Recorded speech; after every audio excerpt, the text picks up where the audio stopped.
I'm sure you've heard the news. Ultrasound is shaking up the surgery scene. Ultrasound is a game changer in diagnosing nerve injuries.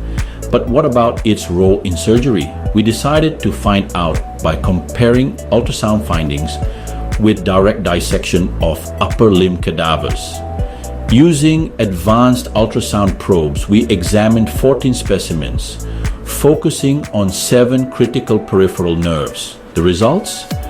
The recurrent motor branch of the median nerve showed top-notch accuracy with almost no discrepancies. However, deeper structures like the musculocutaneous nerve branch to the brachialis were trickier. Our research confirms that ultrasound excels in identifying superficial nerves, paving the way for safer, more precise surgical procedures.